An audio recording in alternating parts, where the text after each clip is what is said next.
Oh my God, the state taxes there.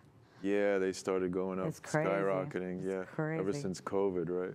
No, I was there before COVID. Oh. I was there like 2001 to Oh, wow. 2015. Yeah, So that's amazing. yeah. I seem to be having audio issues. Is there a tech line that I could call or contact? That was a joke? Yeah, that was a joke. Oh, okay.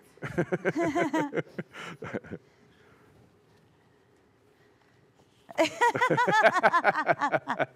was like, wait a minute. Wait a minute, what? Who's spoofing who here? We are ready to head back to our streamers. All right. Everything seems good to go. All right, welcome back, streamers. Here we are. So we are just talking about what the Audio Tech Helpline is actually for and what it is not for. Let's talk about, Dennis, what it is not for. Good one. What it is not for, what we cannot help you with is you're going to call us up on a Saturday night. Or Sunday night. Or Sunday night. You know, your project is due at 12 o'clock. And 11:59 p.m. yes, you're going to call in and say, I don't understand what this teacher's talking about with this assignment. Or, yeah, you know, the more common ones are, you know, you know, and I know that you're not going to ask us directly to Help you with your homework. Obviously, but You guys are getting clever with your asking your questions. Yeah, don't underestimate us, because at this point we've pretty much We've heard it all, right? heard it all, yeah. So I just want to clarify what it's not for. It's not for helping with homework issues. Right. It's not for helping you to understand Pro Tools. I'm not going to teach you Pro Tools. I'm not going to teach you Logic. I'm not going to teach you Ableton Live. You know, those are all part and parcel of your classwork. That's what you're here at Full Sail for. Right. Okay. So they've got to take the accountability, the time management, the responsibility to make sure they're going to maybe the Zoom lectures or actually reading through the materials. I know a lot of classes have like video demonstrations on how to do the things, but like if you wait till the last minute and then you're like, let me call up my buddy Dennis at the last minute to help me do my assignment, that's not what the Audio Tech Helpline is for. So let's not do that. Yeah, what happens is that, you know, they'll start off with, you know, they're looking all disheveled, and I'm like, what's up? What's wrong? What's wrong? I just got back from the hospital. I'm like, oh really? Yeah, what happened? Like, oh, my daughter, she was in a truck accident. Oh my God. I'm like, oh wow, you know, and they give you this whole thing about like trying to feel sorry for them. Right. And then they're like, yeah, but my project is due. I wasn't able to log in because I was at the hospital, and all I need is to get started, and if you could just get me started, I'll take it from there. Right. I can't do that. Yeah, that's not what it's for. Yeah. It's not for helping with assignments, but they're to help with software or hardware issues. So the tech support that we have at Full Sail is more like, I can't log into my email, or I can't log into the LMS, or I can't log into Full Sail 1, or I'm having trouble with Zoom. Like more general, I can't find my authorization code for Logic or Pro Tools. Like that's what the tech support folks can help you guys with, is more of like general computer operations and Full Sail big picture, because remember, they're helping the entire university student body, right? So it's not going to be things specific to your degree program. That's where the Audio Tech Helpline comes in, because they can take kind of the reins and show you guys and help you guys with things that are more in line with your actual program that not everybody in the school gets, right? So you guys are the experts on that, and that's why they would come to you.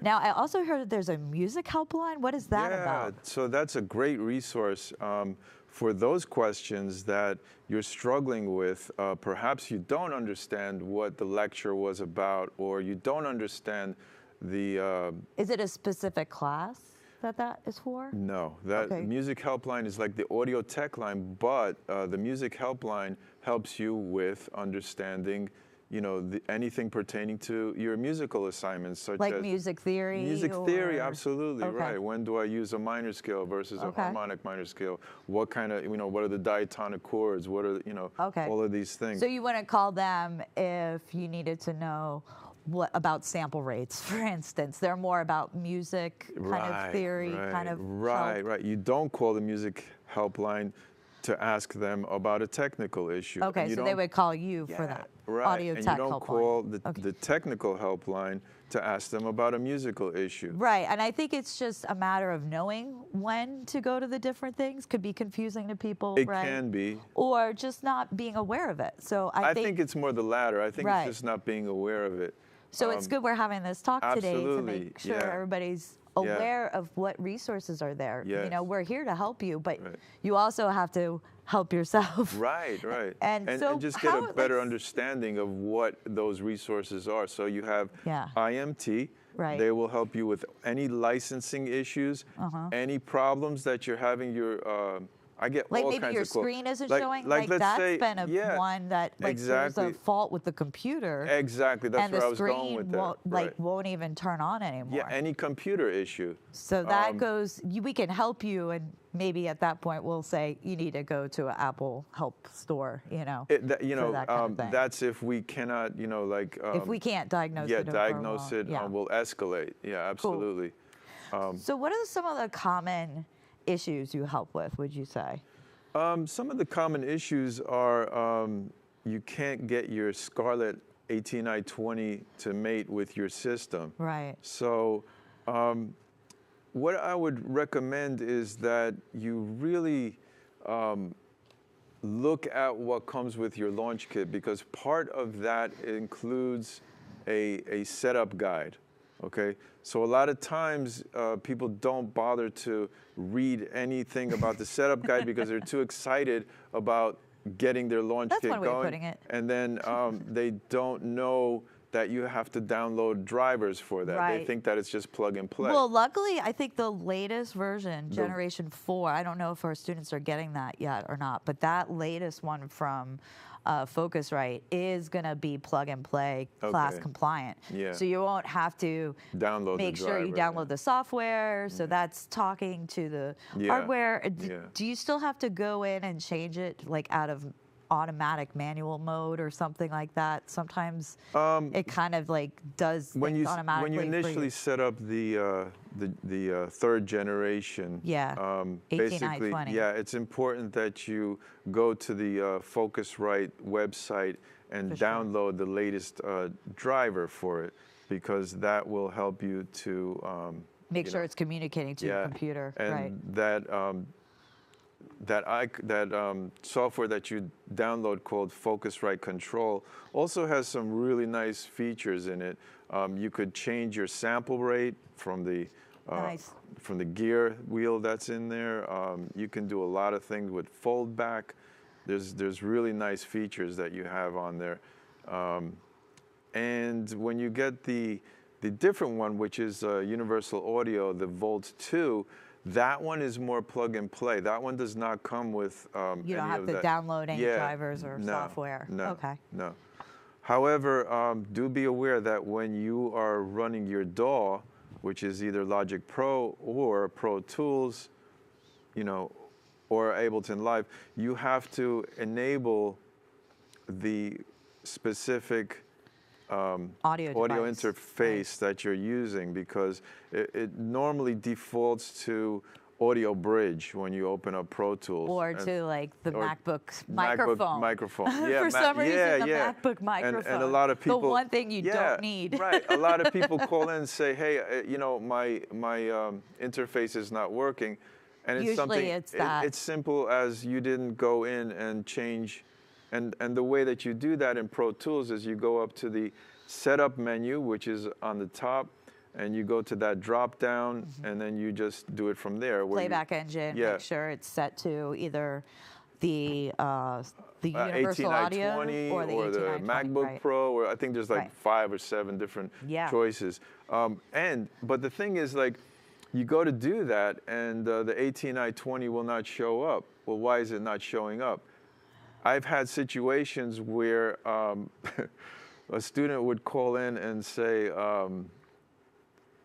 that they needed the cable for something, so they charged their phone with it, and then they got the cables mixed up, and they put the iPhone charger back into the AT&I-20 to their computer, and we were like, I kept asking her, you know, do you have the proper connections? And I actually said, can you show me? Because I don't see why this is not working. And finally I got down to, like, it just dawned on me, a light bulb went off. I said, what cable are you using? Is this the one that came with your launch kit? And they're like, oh, no, I switched that out. I'm like, okay, can you use the one, please, that came with your launch kit? And then as soon as they did that, it worked. There you go. So it's something, you know, as simple as that. Use what come with your launch kit. Don't swap out cables that are possibly not, even though the slot fits, it doesn't necessarily mean that it's the correct cable. Sure. But usually, if you get an Apple product like a USB-C to Lightning, that'll work, you know, because their equipment is pretty up to smoke. That's cool. So when the students join the link to come to the Audio Tech Helpline, a lot of times you need them to share their screen through Zoom. Sometimes people don't seem to understand how to do that. So maybe we could talk a little bit about that. Right. So one thing that you should do, and this goes back to basic computer hygiene, is download the Zoom app onto your MacBook Pro that came with your launch kit. Another thing is don't use other computers that you might have around the house, like your PC, to access this gear. Use the gear that was issued to you, and it's important to do that because that's the gear that we need are to help certified you troubleshoot. in. And also help I don't you know troubleshoot. what, you know, like I don't know what HP, you know, like I don't. It's not for personal. Yeah, it's not for personal usage, right? But I'm sorry, where did I? So where is that, like, share their screen when they're in Zoom? Yeah. Right? So this way here, he can see what's going on with your computer and help diagnose it a little bit faster. Because sometimes I think as an instructor who sometimes teaches recording principles, sequencing, technology, audio workstations online, I think sometimes the students don't know how to ask the right question, right? So it's kind of like this kind of back and forth trying to describe what the issue is that needs to be solved, but they're not sure how to ask the question properly. Absolutely. So sometimes being able to share your screen with us, we can see it and help diagnose the problem a lot faster, because maybe your technical vocabulary isn't up to speed yet, and you're not sure how to ask for the help you need. That's a great point, Patrice. I'm glad you brought that up, because when you get that Zoom app on your computer and you launch Zoom, it will have all of the bells and whistles that you need. One of them would be the share screen feature.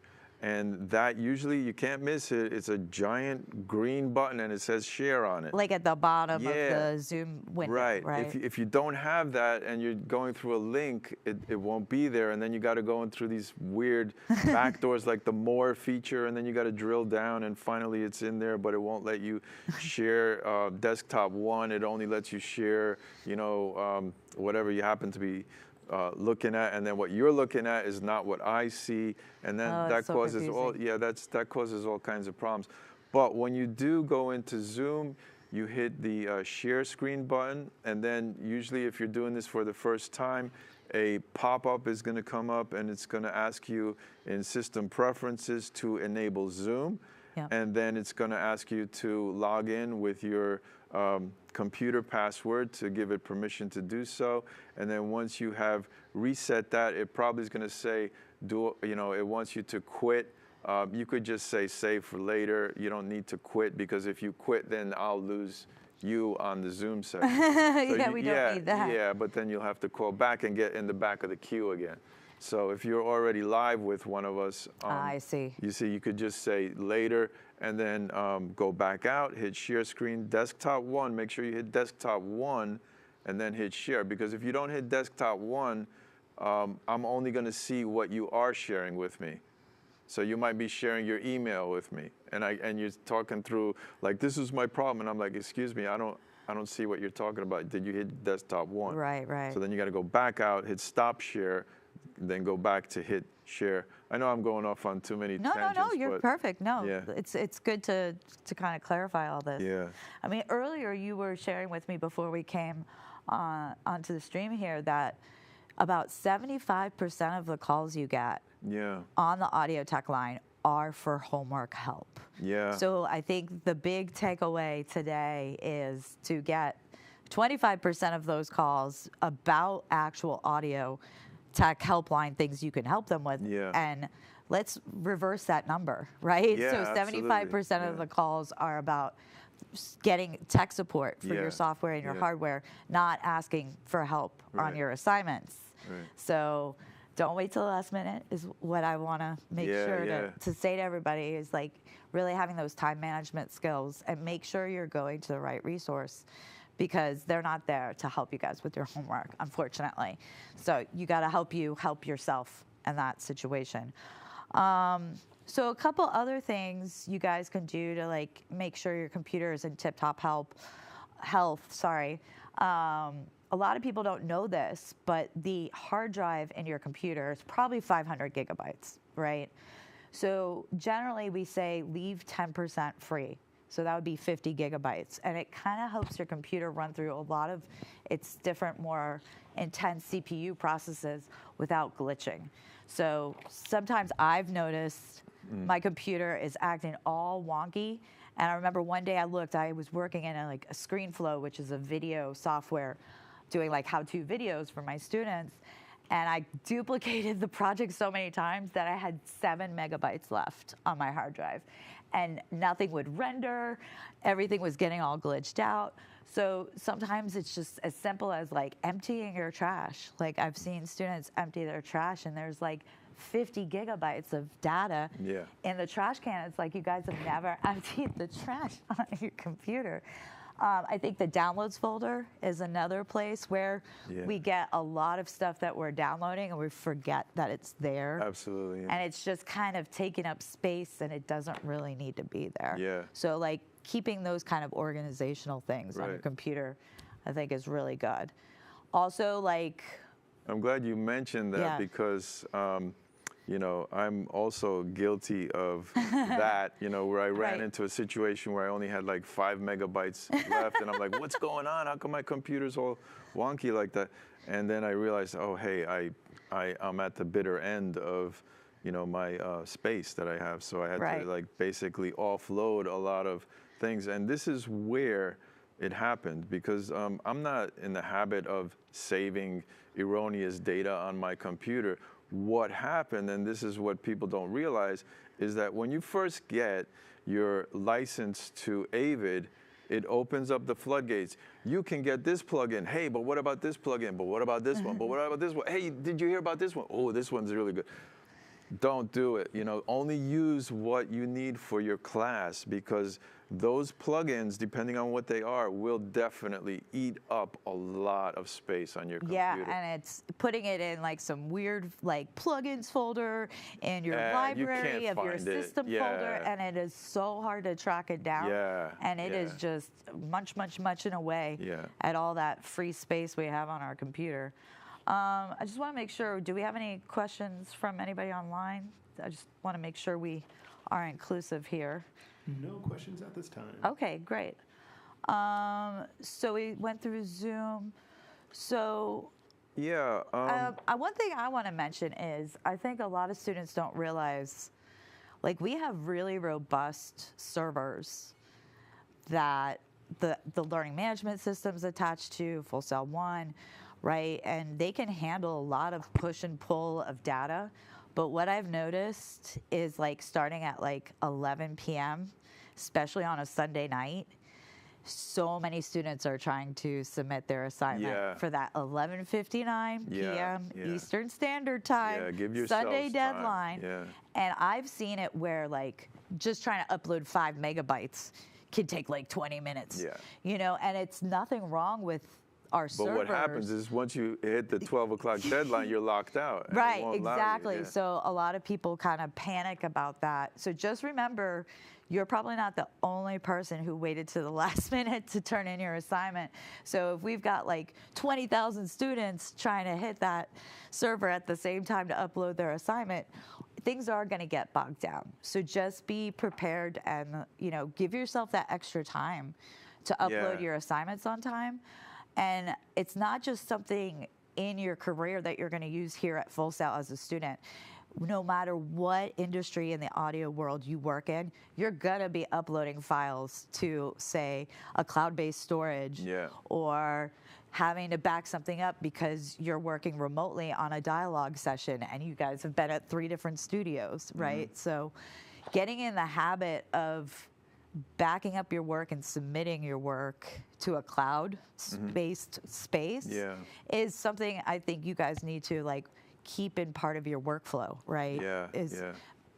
Bake in that time for the submission process too, because that can be take some time. It's Yeah. not just do the assignment and then just poof, it automatically updates to the Yeah. LMS. Yeah. Some Logic files, Right. right? You have to zip those, Yeah. or the LMS will It won't. corrupt Yeah, the it's file. Too, it's too It doesn't large. know what a It won't even Logic. accept it. It doesn't. Yeah, it doesn't know what a .logicx file is. Right. So getting Or in the simply habit. too large. Yeah. Right, getting in the habit of zipping that and uploading the zip file is also, and then I think the other One thing that, before you move on, Sure. I wanted to talk a little bit more about is the cloud-based system. Right. A lot of times during your assignments, a teacher will give you an example that lives on the cloud. However, what you should get into the habit of doing is when you are going through your coursework and you see that this assignment is ready for download, don't leave it on the cloud, because if you try to work on it while it's still cloud-based, and it's usually tied into where your teacher has it cloud-based, you will not be able to do all of the So editing. you got to make sure you download it. Download it Yeah. onto your hard drive. Now, your launch kit provides you with a, I think it's like a 2 terabyte 1 hard drive. terabyte 1 of terabyte, OneDrive. Yeah, which is plenty. I mean, Which is a Microsoft yeah, product. So and- you guys all have access to that. You can go. But use it for Full Sail Yeah, stuff. exactly. Don't use it for, Rihanna Grande's new album. Like, you don't need that on there. You only need stuff that you're going to be working on, because music, let's face it, music files are large. Yeah. They're not as large as video files, Thank but God, right? they're large. Yeah. But yeah, it can take up a lot of space there for sure. Speaking of video files, I just wanted to hit on that too, is that even though we are a tech line, we are audio tech, not video tech. And I do get a lot of calls pertaining to video. Is that for that video sharing platforms class maybe? Or what? It's just in general, there's a bunch of classes throughout Full Sail University that use video. Okay. And one guy called me. Oh, maybe for games and audio production. Yeah, absolutely, right. Yeah, okay. Audio post-production, sorry. Yeah, so, aside from Lee's class, which is basically the one pertaining to audio for game design, Right. that's different. Like, we'll definitely work with you with that. But there are other ones that, we just don't do. Okay. Anything that are based in video Right, like production. OBS or Well, or OBS, Premiere. we can help you with Okay. OBS, because, that, again, Oh, okay. that has audio components right. to it, You so do we could use help that you now, with of course, that. now. Right, okay, that's good. I'm glad we said that. But, put a little frame around that. The video aspect of it Yeah. is different than the Sure. audio aspect of it. So keep it to audio-related stuff when you call the Audio Tech Helpline. Yeah. It's implied in the name, y'all. And I think one last thing we could, just important last point. Just remember that with Logic or Pro Tools, make sure you save your audio files with the project or in Pro Tools, it's the session folder. So many students make the mistake, especially in audio workstations, of just uploading the .ptx Pro Tools file. And you'll see that thing is only like a couple of kilobytes or megabytes. That should be a warning, light bulb moment for you that, oh my goodness, this doesn't have the audio files. There's no way it can only be a couple kilobytes or megabytes if I have all the audio files included for that assignment. So even in the industry, this is a thing that is kind of common, but will get you fired. Like if you submit a session and they open that up and there's a missing audio file, that could have been your last chance. So let's make sure we practice good habit. That would be if you're just doing MIDI stuff. Yeah, MIDI, no, but audio files, make sure your audio files are included with your submissions. This isn't just something for school. This is preparing you for your professional career in audio. So that one, I think, is something I see a lot as a teacher. So I just wanted to put that out there. Absolutely, yeah. But thank you so much for your time today, Dennis. I think we learned a lot. Yeah. I just want to say to everybody out there, thank you. That's all the time we have for today. And I hope you guys enjoyed this as much as we enjoyed talking about the Audio Tech Line. So just remember that the Audio Production Town Hall is a monthly event, and ordinarily happens on the last Monday of each class month. Oh my God, I just realized it's week 4 Monday. It is. I have so much grading to go home and get caught up on. Sorry, guys. So keep an eye on Full Sail 1 for more information about next month's Audio Production Town Hall meeting. I also want to take this moment to thank so much the show production live event students in this month's class for Audiovisual Technologies class and their course director, John Cost. They were such pros handling all the behind-the-scenes production of this Audio Production Town Hall. Thank you guys so much. Excellent work. Great job. You guys are all hired. So thank you so much, and thank you for joining us, everyone. We'll see you next time. Thank you.